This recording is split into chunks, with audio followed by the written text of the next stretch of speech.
Donc là, une nuit s'est écoulée dans le frigo. Voilà. Et puis maintenant, on va passer à la suite. On va les enlever.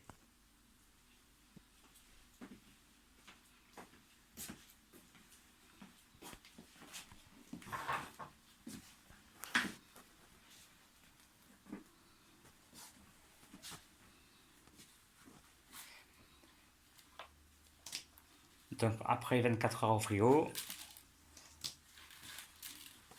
on enlève le torchon en essayant de récupérer le sel qui peut resservir pour la prochaine fois.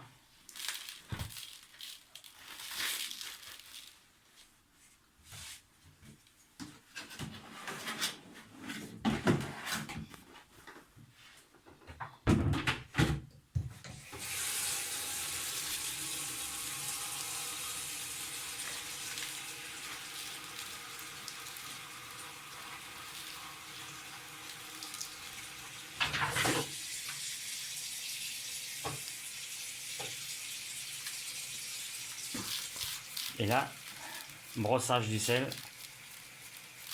avec une balayette.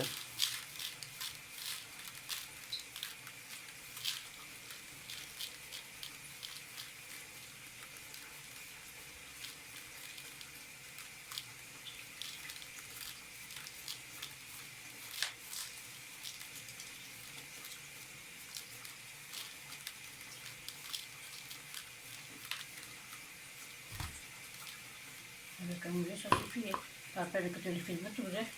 Oui, je vais en filmer deux.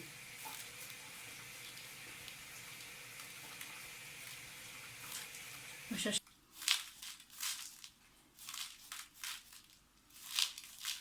code de chien, il se met en bas pour récupérer le sel. C'est qu'il aime le sel, le chien.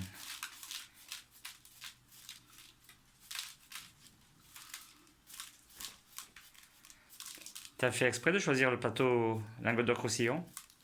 Non.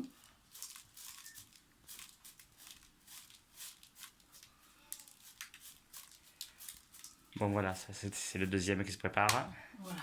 On va passer au troisième. On va d'abord faire le pesage. On va en peser.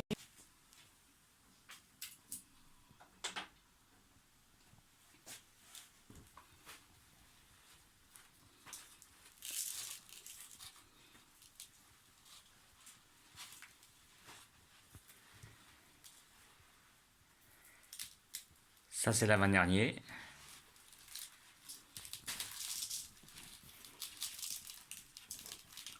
Donc là, c'est le dernier. Voilà. Voilà les 6 magrets. On va les mettre sur la balance pour vérifier le poids. Ça sera mieux. Oui, ça pèse donc 3 kg 540 grammes avec le plateau. Si j'enlève le plateau de 580 grammes, la différence, c'est le poids de nos magrets avant de les laisser sécher par la suite 3 semaines. Voilà, à tout à l'heure pour la suite. Donc là, tu prends du cognac et les épices, c'est ça? Donc, récapitulatif des épices. Piment d'Espelette, 5 épices chinois, anis vert moulu, noix de muscade, 5 bacons cassés, de la coriandre, du poivre fin moulu, et puis bien sûr le cognac. Donc là maintenant, c'est l'opération badigeonnage au cognac. Le cognac en fait permet une bonne adhérence des épices sur la viande. Et ça donne un bon goût. Et ça donne également un bon goût. Alors faut pas hésiter à être généreux avec le cognac. Comme chacun sait, de toute façon il s'évapore. L'alcool je pense, hein, le goût reste.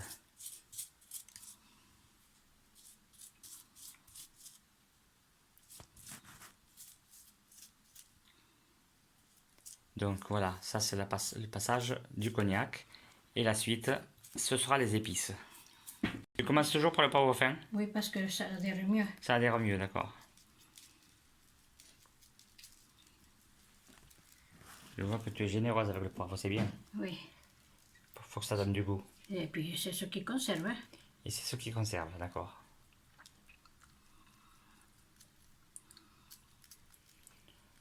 Bien sûr, le sel, c'est pas la peine, puisqu'il a passé une journée avec le sel dans le frigo. Il est déjà cuit, regarde. Il s'est légèrement cuit. Je sais pas si je fais un gros plan. On voit que la viande, par rapport à hier, elle est moins crue.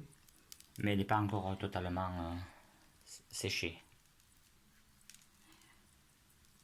Tellement séché, elle n'est pas du tout séchée du tout. Hein. Elle n'est pas séchée du tout, ouais.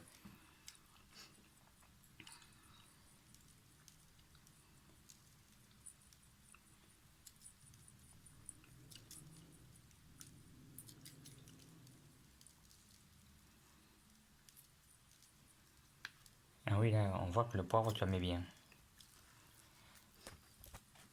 Bon, je vais interrompre un peu, c'est pas la peine d'aller jusqu'au bout. Maintenant, c'est quoi le deuxième? Coriandre. Le coriandre. Oh, n'importe. Après l'ordre n'a pas d'importance. Donc là, tu mets du coriandre. L'essentiel, c'est le poivre. Par contre, tu en mets moins de coriandre. Hein? Ah. C'est histoire de donner un peu de goût. Alors, c'est du poivre, du coriandre moulu. Hein? Oui. C'est pas les graines. C'est des graines que j'ai moulues. Hein. C'est toi qui as moulu les graines, Oui. d'accord. Oui, c'est meilleur que quand c'est fait par l'industrie. Là, tu passes à quoi, là? Poivre 5B. Au poivre 5B, d'accord. Ouais. Donc, en fait, c'est du poivre, plus du poivre rose, quoi.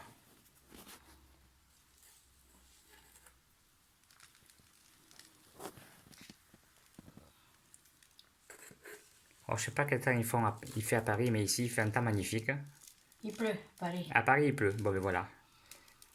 Non seulement ils ont la flotte, mais en plus, ils mangent pas le marais de canard. Oh là là, les pauvres Parisiens.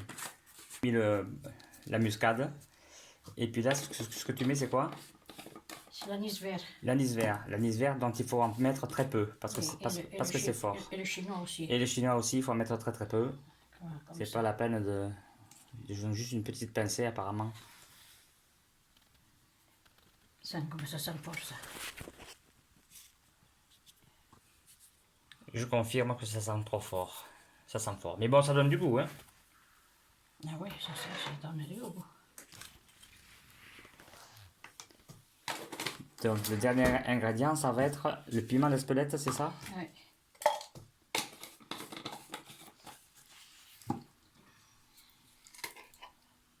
Ah, cette Espelette, hein, il aurait fallu l'inventer. Hein. Alors, c'est du piment que tu fais sécher toi-même, bien sûr. Ben, photographie-les, sont là. Oui, mais je vais aller tout à l'heure. Là, je suis en train de filmer, donc c'est pas une photographie, là. Filme-les aussi. Allez, je vais y aller, les filmer. Alors, spécialement pour la vidéo, on est allé détacher le piment d'Espelette qui était pendu pour le séchage. Voilà, on le fait maison. Ensuite, on le mouline et on le mouline, non, c'est pas comme tu veux. Voilà, on le moue. Et puis, ça fait un meilleur piment d'Espelette que celui qu'on achète dans les grandes surfaces. Voilà, donc là maintenant, le plateau est prêt. On dispose les magrets dans un frigo pour le séchage final. Je vais faire une interruption.